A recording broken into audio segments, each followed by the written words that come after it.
সিদ্ধ হয়েছে কুড়ি কচু? দারুণ, দেখবে কচুটা কিন্তু দারুণ কিনেছে বাবা। আচ্ছা দেখাচ্ছি তাহলে আলু দেখো, কচুগুলো বুঝতে পারছো? সব গলে গেছে, দেখো পুরো গলে গেছে। এই দেখো পুরো মা বলে না মাখুমের মতো। এই কচুটা একটু বড় বড় সাইজের ছিল, সেই জন্য এটা আমি কেটেছি। তোমার লাগবে?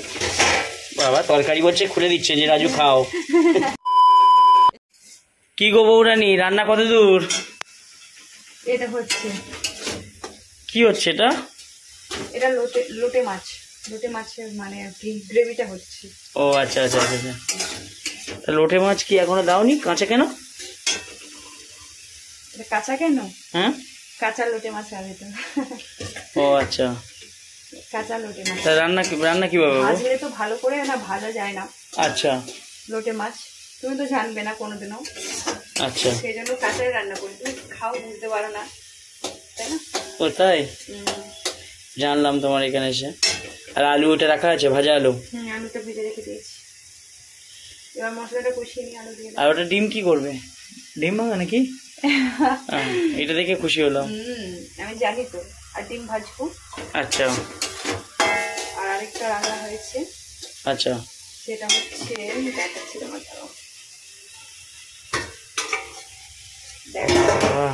কি বলে তো এটা? কচু মনে হয়, গুড়ি কচু। গুড়ি কচু আর চিংড়ি মাছ। ও সত্যি আমার খুব ফেভারিট, তাই না? আজকে সব তোমার প্রিয় খাবার গুলো রান্না হচ্ছে। তাহলে কি আমাকে এক থালা ভাত খেতে হবে আজকে? বলে এক থালা ভাত খেতে হবে, তুমি যতটা পারবে খাবে। চিংড়ি মাছ বেশি টাইম লাগবে না নাকি? না এই তো, এবার আলু দিয়ে একটু কষিয়ে নিয়ে তারপরে বেশ শেষ। ঠিক আছে, তুমি তাহলে রান্না করো। হ্যাঁ, খিদে পেয়ে গেছে? খুব খিদে পেয়ে গেছে তোমার, সেই জন্য তো জিজ্ঞাসা করছি আর কতক্ষণ লাগবে। চিংড়ি মাছটা অনেকগুলো আজকে এনেছে না, সেই জন্য আর কি দেরি হলো মাছ কাটতে। আর হচ্ছে রুটি মাছগুলো কাটা হলো। আর গুড়ি কচু অনেকক্ষণ লাগে আমার কাটতে, মাই তো কেটে দিয়ে যায় না, আজকে তো মা কেটে দিয়ে যায়নি, তোমাকেই কাটতে হয়েছে। আমার কাটতে হলো, তো সেই জন্য আর কি দেরি হয়েছে। এখানে আলু টালু করে একটু তাড়াতাড়ি কেটে নিতে পারি, কিন্তু গুড়ি কচুটা ছোট ছোট অনেক সময় লাগে, স্লিপ করে না। গুড়ি কচু সিদ্ধ হয়েছে? গুড়ি কচু দারুণ, দেখবে কচুটা কিন্তু দারুণ কিনেছে বাবা। আচ্ছা দেখাচ্ছি তাহলে আলু দেখো, কচুগুলো বুঝতে পারছো?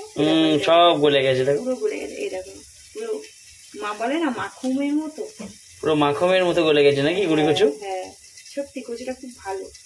সেদিনকে তুমি বাজার থেকে নিয়ে আসলে ওটা কেমন জানি না, এটা কিন্তু দারুণ। সেটা তো এখন রান্না হয়নি নাকি? না রান্না হবে, আগে বাবারটাই করলাম। আমি যে দেখবো এই তরকারি বাবার কচুটা যেটা এনেছে ওটা কেন রান্না করেছি আজকে, কারণ এই কচুটা একটু বড় বড় সাইজের ছিল, সেই জন্য এটা আমি কেটেছি। কারণ আমি না হলে দেরি হয়ে যাবে আমার, আর মা যখন থাকবে ফাঁকা টাইমে মা ওই ছোট ছোট গুলো কেটে দেবে। তুমি কি চালাক! সেই জন্য আমি একটু বড়টাই আমি কাটলাম, আর মায়ের জন্য ওই ছোটগুলো রেখে দিয়েছি, মা ছোটগুলো কেটে দেবে অন্যদিন যেদিন রান্না হবে। আর এর সঙ্গে পড়বে হচ্ছে কি পাতি লেবু নাকি? হ্যাঁ দারুণ লাগবে। আর মানে কি ধনে পাতা যে তরকারিতে দেয় আমি দিই, সে তরকারি জানি তো আমি পাতি লেবু খেতে ভালোবাসি না। ও আচ্ছা, এমনি ও ধনিয়া পাতা আছে ওখানে না? কই দেখি। রুটি মাছের ধনে পাতা দিতেই হবে, তাই না? তো সেই জন্য আমার লেবুটা লাগবে না, তোমার লাগবে। বাবা তরকারি বলছে খুলে দিচ্ছে যে রাজু খাও। চলো খেয়ে নাও। চলো তুমি রান্না করো। হ্যাঁ।